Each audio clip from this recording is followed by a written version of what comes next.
अब शान नुज़ूल के एतबार से जब बात हो रही है, कुछ लोगों को बड़ा शौक होता है इस एतबार से कि इन आयात का शान नुज़ूल बताया जाए। तो पहली बात तो ये समझ लीजिए कि सहाबा कराम का ये तरीक़ेकार था, सुन्नत थी कि वो बाज़ औक़ात आयात को शान नुज़ूल से हटकर भी उसका मायने ले लिया करते थे। जिस तरीके से एक बड़ी मशहूर हदीस है, सही बुखारी शरीफ की हदीस मुबारका है कि अब्दुल्लाह इब्न मसूद रज़ियल्लाहु ताला अन्हु के पास एक सहाबिया कह लीजिए या ताबी में से एक औरत आई और उसने कहा कि मैंने सुना है कि आप ये कहते हैं कि अल्लाह ताला ने कुरान मजीद में उन औरतों पर लानत फरमाई है जो औरतें अपने जिस्म पर मतलब जिस्म को गुदवाती हैं, यानी कि आज के दौर में टैटू बनवाती हैं, या दांतों में गैप करवाती हैं खूबसूरत दिखने के लिए, या चेहरे के बाल उखड़वाती हैं, यानी कि पल्किंग जिसको कहते हैं, आईब्रोज बनवाना, या इस किस्म की मतलब अपर लिप्स बनवाना, फॉरहेड बनवाना, इस किस्म की जो भी फैशन के तौर पर चेहरे के लिए अपने बाल उखड़वाती हैं।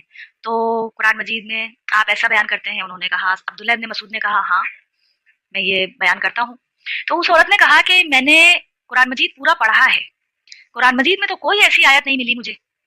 अब अंदाजा लगाएं कि वो अब्दुल्लाह इब्न मसूद से उनके बयान पर शिकायत करने आई है, तो वो कोई आज के दौर की औरत तो नहीं थी, यानी कि बरेलवी, देवबंदी या शिया या अहले हदीसों में से तो नहीं थी ना, या तो वो ताबीन में से थी, या यूं समझ लीजिए शायद सहाबिया ही हो, क्योंकि कुरान मजीद भी पढ़ा है उसने। तो अब्दुल्लाह इब्न मसूद ने उसको कहा कि क्या तुमने कुरान मजीद में ये आयत नहीं पढ़ी है सूरह हशर की, वमा आताकुमुल्लाहु वर रसूल फखुजू, बस जो अल्लाह का रसूल तुमको दे बस उसे ले लो, वमा नहाकुम अनहु फंतहू, और जिस चीज से नबी करीम सल्लल्लाहु अलैहि वसल्लम तुम्हें रोक दे उससे रुक जाओ।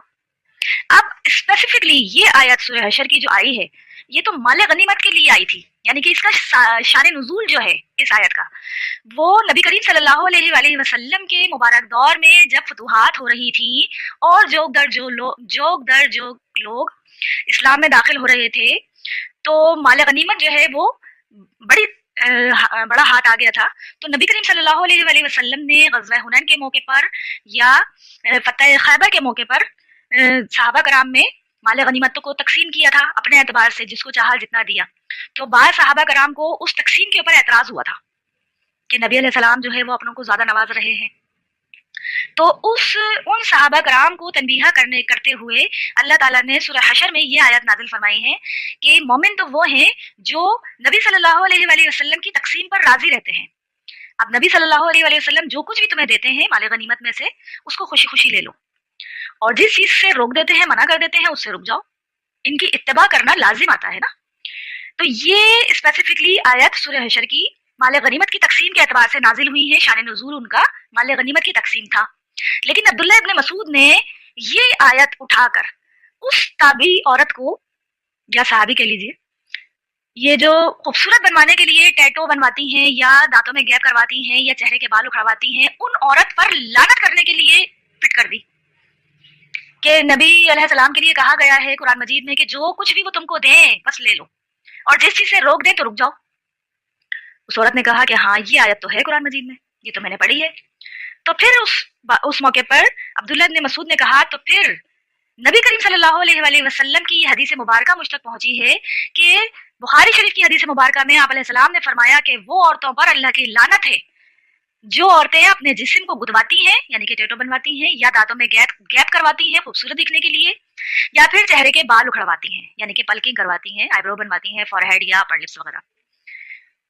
अब ये चीज के लिए उस औरत ने हुज्जत नहीं की कि अब्दुल्लाह इब्न मसूद साहब आप तो माले गनीमत की आयत को कहां पर जाकर फिट कर रहे हैं। उस औरत ने तस्लीम कर लिया कि हाँ ठीक कह रहे हैं आप। फिर मजीद उस औरत ने आगे एक और एतराज उठा दिया अब्दुल्लाह इब्न मसूद पर। अब्दुल्लाह इब्न मसूद रज़ियल्लाहु ताला अन्हु जो है वो सहाबी हैं, मामूली इंसान नहीं है। तो उस औरत ने कहा कि ठीक है, आपकी बात यहाँ पर मतलब साबित हो गई, दलील आपने कुरान से दे दी, ठीक है मैं एक्सेप्ट करती हूँ इस बात को, लेकिन मैंने सुना है कि आपकी अपनी ज़ौजा मोहतरमा जो है ना, आपकी अपनी बीवी, वो भी ये सब काम करती हैं। अब देखें पर्सनल अटैक हो गया। जब इंसान की कुरान से मनपसंद दलील नहीं मिलती है ना, तो फिर शैतान उसे पर्सनल अटैक करने पर उभारता है। तो फिर अब्दुल्लाह इब्न मसूद ने कहा कि अच्छा ऐसा सुना है तुमने, तो अंदर जाओ, मेरी बीवी मौजूद है, देख लो, उसको खुद फिजिकली ऑब्जर्व कर लो। तो मैं ऐसी बातें सुनने में आई है, सुनी सुनाई बातों को तस्दीक तक पहुंचाना चाहिए ना। तो वो औरत अंदर गई اور عبداللہ ابن مسعود کی بیوی سے ملی، اس کو دیکھا، اور پھر واپس آ کر شرمندہ ہوتے ہوئے ندامت کے ساتھ اس نے کہا کہ جناب آپ کی بیوی میں تو یہ کوئی ایسا عمل نہیں پایا گیا، مطلب غلط سنی تھی بات، کسی نے غلط افواہ پھیلا دی تھی۔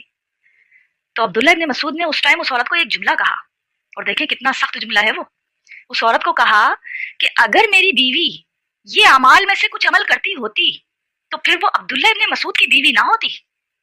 بات سمجھ میں آ رہی ہے کیا مطلب ہے یہ؟ کہ میری بیوی اگر رسول صلی اللہ علیہ وآلہ وسلم کے احکام کے خلاف کوئی عمل کرتی تو وہ میرے عقد میں نہ رہتی۔ اتنا سخت جملہ کہہ دیا انہوں نے اس عورت کو قائل کرنے کے لیے۔